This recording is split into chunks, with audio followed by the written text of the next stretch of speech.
Nalingai na loba bato pour moi makele les na loba ki makambo penza na zo kotango te. Mais à chaque fois ce qui moi ba zone d'ombre ezali, c'est possible naya quand même comporter moi un peu de la lumière.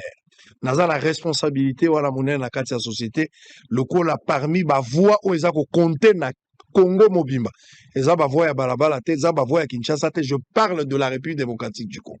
Voilà lelo soki dialogue eza na mboka, lelo soki dialogue ya solo eza na mboka. Ngai naza na l'obligation de prendre part parce que voix na ngai eza ko compter. Tozo bunda pona mboko. Biso to ko ya te pona ko senga ba poste. D'abord boyebi déjà que ko postuler naza ki la possibilité à ko postuler. D'abord ko postuler parce que je ne suis pas intéressé. Donc, ceux qui n'ont pas comme député, ou ezalaki ponanga facile par rapport à l'audience nazanango, na ndenge bolingi ngai. Je ne pense pas que la dialogue pour que nous poste.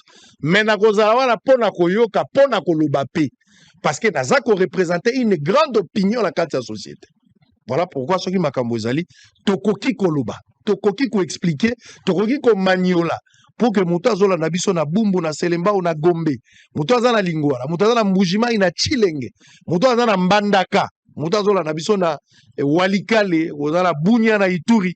Bato bazola na biso na businga. Boza na inongo, na selenge. Soko yoke lobi, tata sango alobi wa manyoli to sosoli. Bato baza na kiri na ilebo. Bakwa koyebo. Ministre ya justice, boyebi bino moko, basengi bayokaye. Na yoka ki mwa ba confusion ya bato. Makambo basala ki Constant Mutamba l'Assemblée nationale ezali ba lever ba immunité te. Parce que ndenga azali wana azalaka déjà député atiki motone bonga na ye alongwe député. Parce que yango nde gouvernement mokonzi mboka pa senga ki bango. Soko zala besoin ya kozala ministre ndenge ba nommé yo ozwi makoki ya kotika ibonga na ya député suppléant na ye ya liboso moto remplacer ya komi ministre bana la besoin ba immunité na yete po balandela ye mais bakoki kosenga lokola esenga maki na Assemblée nationale biso sto monaki cour ya cassation procureur azali kolanda ye kolandela ye atsenga ki réquisitoire na makambo yo babandaki kolandela ye na makambo boyoki ya mbongo etamboli ya tozotala likambo ndenge nini yango ekosuka na boye ko tshaba commentaire na kati tango bakendaki na Assemblée nationale bakendaki kosenga kaka autorisation ya instruction to mesanaka na ba mot balingi babanda koyoka ye mais po bayoka ye sengeli Assemblée apesa bango nzela yango moni bakendaki na Assemblée asali commission na kati ya commission wana bayoki moto azali kofunda Mutamba bayoki aza kolandela ye bayoki pe Mutamba ye moko ministre ya justice bayokaki procureur Mvonde bayoki pe ye sima koyoka bango Assemblée ba député nyonso bapesi nzela balobi te okoki koyoka ye yango batindaki eyano na bango.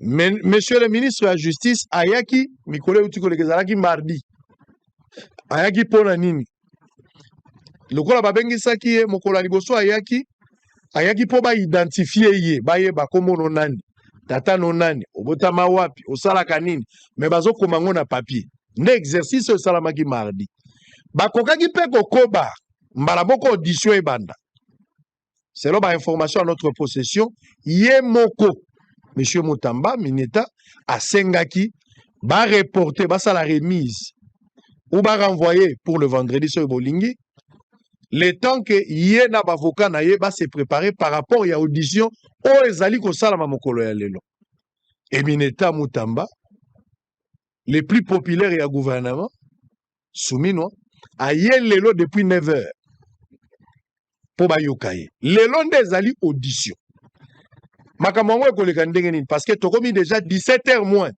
Constant Mutamba zongi nanu te bazali kaka koyoka ye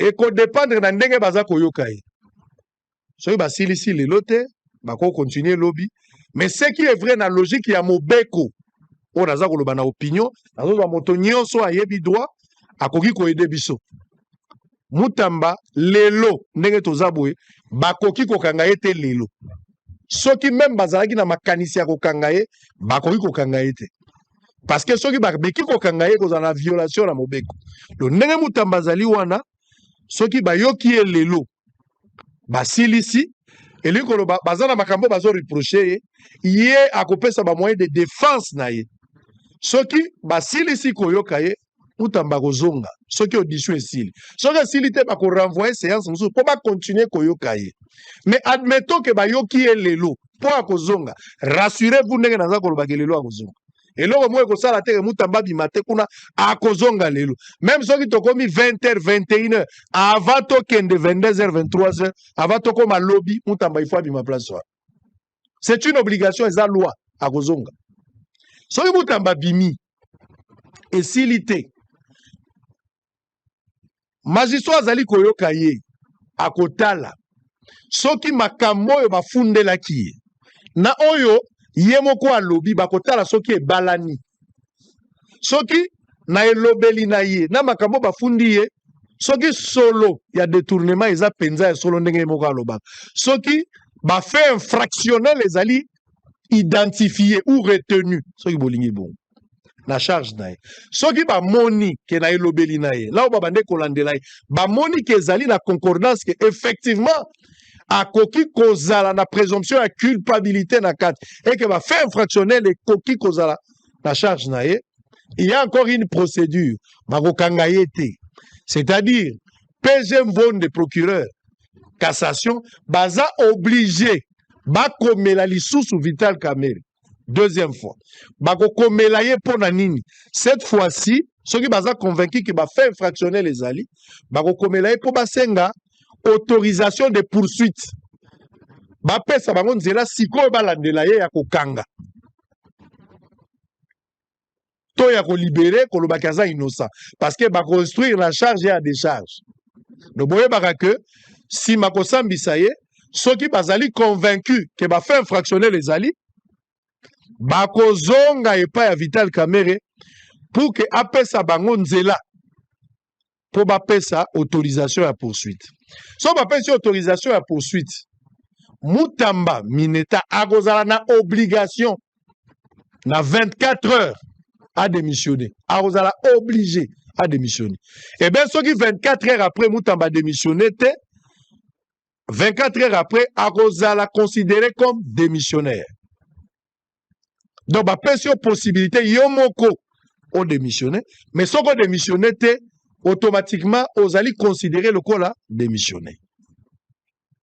En ce temps-là, pendant cette période, il y a manœuvre avant de fixer affaire gauche-droite, le pouvoir est qu'on revenir à la PG à cassation, ils ont le pouvoir discrétionnel. Ce qui a moni que ça fuite à craindre, ou à moni que azako monate raison nini ou akotika est libre, à koki ko restreindre liberté, notamment koki ko boya voyager, ou soit à cause de la foi, l'obité aza normal, aza libre dans le mouvement naie, à cause de la résidence surveillée, azali libre en tant que avocat et yambo. Donc, il faut mande bongo. Et puis ensuite, il faut fixer affaire, si ma affaire, et ça samba. Donc, bateau de soiseau dans biso, Mutambaza innocent, Mutambaza innocente, et ça les lotende tokoloba yango. Nous pouvons analyser, tokoko l'aksaba fait. Mais le la dossier continue déjà la justice, instruction ezali, moi ko commenter yango mingi ezali te. Mais lelo Mutamba ko zonga ndako na ye, kolala na mwasi na ye, akolia epa na ye. Et puis démarche ya mibale, soki ezali c'est la loi de la probabilité. Soki eza penza ke baza convaincu que Mutamba ezala biloko bazo reprocher zo simba e, ba kozonga lisu na Assemblée nationale. Pour ne pas me répéter, ba kosenga autorisation de poursuite et puis ensuite Péja ko apprécier peut-être bakolo bava na résidence surveillée mais pendant ce temps Mutamba sera obligé de démissionner. Soka démissionner te bako considérer 24 heures après le la moto aza isusu na musala te. Lelo eza vendredi na conseil des ministres a participé te, semble-t-il que le vendredi passé aussi a participé à guité. Qu'est-ce qui se passe? Je ne sais pas. Mais Togoye Bayango na mikolo ezali koya. C'était prévu na yamba directeur et cabinet nae. le professeur, malheureusement, toyokanite na batango pona koyamba. Peut-être qu'il va se disponibiliser à koki koya a na bosolo pona kopesa biso lumière par rapport à ba élément nouveau o yakoko zanango autour de ces dossiers. Je ne sais pas commenter dossier allés à instruction de la justice. Nde biloko baza kotangisa biso en tant qu'élève, en tant qu'étudiant, en tant qu'écolier, en tant qu'apprenant, je ne peux pas. Je me limite à ce stade, mais voici éclaircissement on a Pessibino pour que vous